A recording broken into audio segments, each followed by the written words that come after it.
So hey YouTube, how's everybody doing? Jade Helm, following up on what's going on.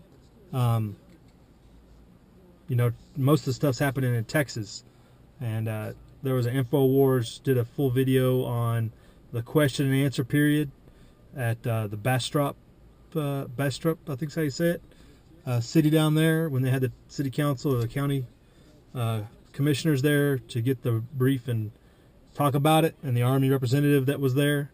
That was pretty good. Put the link below for that. Really haven't seen a whole lot of other movement because obviously Baltimore's kind of up front and center, and it's hard to get a lot of information out of any other state other than Texas, it seems like.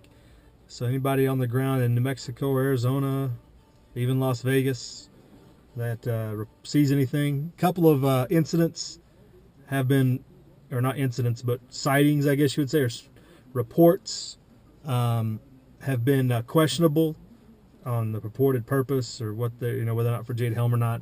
Somebody had a group of buildings they videotaped in Kentucky that turned out to be distillery. I think it was, which one was it? It was a distillery anyway. Whiskey production facility, I guess. And Professor Doom did a good video response to that, just telling everybody to calm down.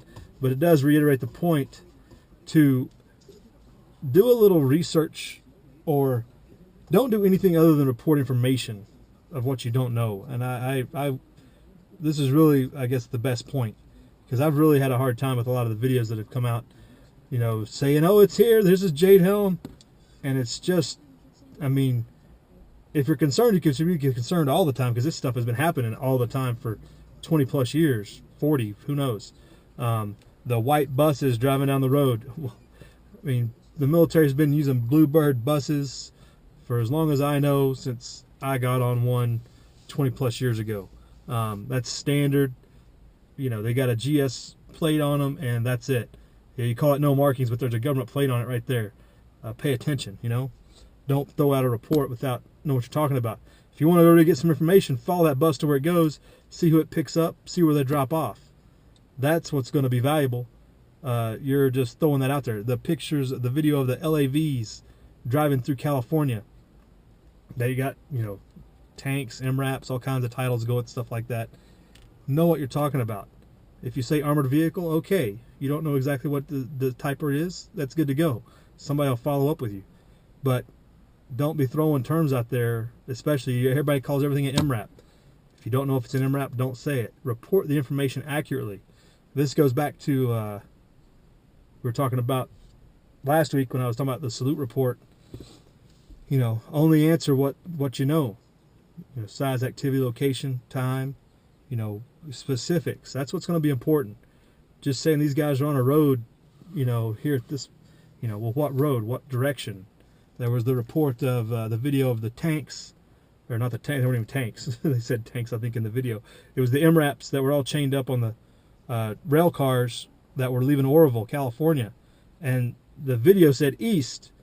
And I immediately looked at the map, and the train runs north-south out of Oroville. So immediately it's like, and I tagged Wild Iron Horseman of, hey, can you confirm what direction these things are going?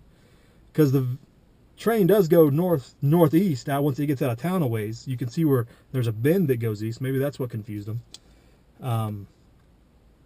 But Wild Iron Horseman confirmed that those were going south. That's south. He recognized the train and everything. He knows that track. And to confirm that was going south out of Oroville. So the train tracks that go south, which could still spiderweb out in a number of locations. Doesn't mean they continued south. They could have headed east or west once they got down to the 80 corridor, the transcontinental line. You don't know if they went all the way south or not, but that long line of MRAPs. But I think the point here is, if you're going to set yourself up to be an information reporter, report the information. Don't hypothesize and get as specific as you can.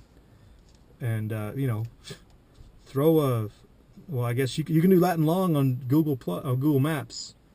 Throw a Latin long out there. Once you get home and you upload the video, I guess if you upload it from your phone, you can't do that, but if you have the time, boom, give everybody a precise location if you know where you're at. That's going to give everybody a better picture of what's going on around that image. that you just shot, because accuracy is only going to be more important. This the ability to debunk disinformation is going to be very important to everybody. And if you're proven to be somebody who's putting out disinformation, good. But if you're not giving things accurately, you'll appear to be giving disinformation. So be as accurate as you can. I know a lot of people out there mean well, but I know everybody's not a detective, but if you're going to throw that out there, you got to get in that mindset of, this is what I see. Nothing more, nothing less. This is where it is. This is what they're doing. And this is who they are. Their best identification. Sly Tiger did a video about getting the bumper numbers off of Army vehicles. And I put a reply in there with a link to the Marine Corps list of the way they ID their vehicles are with Rucks or Uicks, and that ties you. You can identify what unit it is. Army's a little more vanilla. You can tell, like 25th Cav or whatever weird names they have. But just by looking at the bumper number, usually, if you know anything about the Army, with the Marine Corps, it's a little trickier because it's just a series of 6 numbers or so. But accuracy in reporting, folks, very important. Encourage y'all to get on it. Put some links below. Live free.